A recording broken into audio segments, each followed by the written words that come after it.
Хамгийн их хохирол дагуулсан далайн шуурга нь 2005 оны хар салхи Катрина юм. Энэ далайн хар шуурга нь Америк нэгдсэн улсын түүхэнд хамгийн их хохирол учруулсан хар салхи болсон бөгөөд Нью Орлеанс хот болон Америк нэгдсэн улсын өмнөд хэсэгт асар их сүүл авчирсан. Хар салхи Катриныг тухай товчхон мэдээлэл 2005 оны 8 дугаар сарын 23 анх үүссэн бол салхины хурд нь 280 км цаг буюу 5 дугаар зэргийн хар салхинд тооцогддог. 1800 гаруй амь өргөцсөн.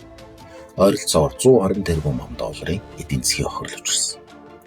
Катринагийн нөлөөлөл нэгдүгээр эдийн засагт үзүүлсэн нөлөө, өдөө аж ахуйн үйлдвэрүүд, Нью Орлеанс болон ойр орчмын бүс нутагт томоохон үйлдвэрүүд, бизнесийн байгууллагууд устдаж, өдөө аж ахуйн салбарт их хэмжээний ургац, мал аж ахуйн хохирол гарсан.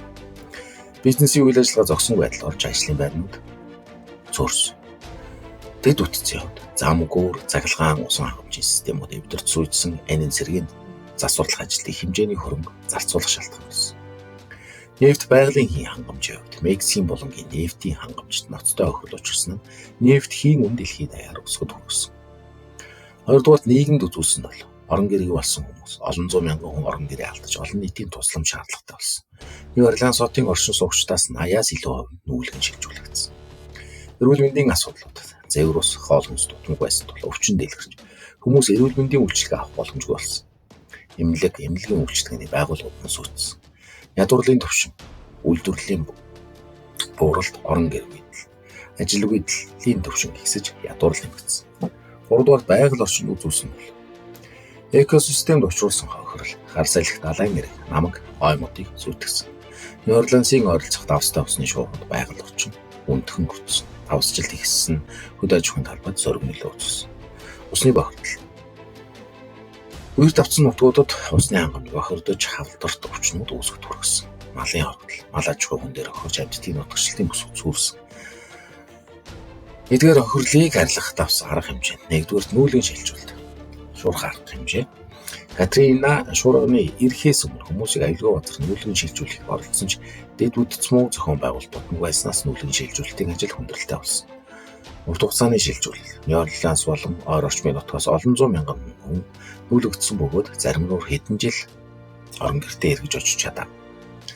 Хоёрдугаарт нь сэргээн босгох ажил, засгийн газрын тусламж. Америк нэгдсэн улсын засгийн газар гамшигын дараах сэргээн босголтод их хэмжээний санхүүжилт зарцуулж орон гэрээ болсон иргэдийг орон сууцжуулах төлөвөд хэрэгжүүлсэн. Гамшигын менежмент сэргээн босголтод холбооны хэмжээнд $110 тэрбум зарцуулсан байна.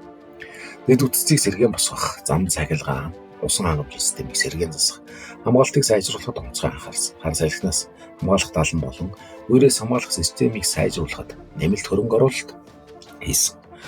3-дугаар тусламжийн байгууллагуудын үүрэг. Улаан загалмай хүмүүнлэгийн байгууллагууд үер дурдсан хүмүүст хоол хүнс, эмнэлгийн тусламж хүргэж сэргээн босгох ажилд туссан.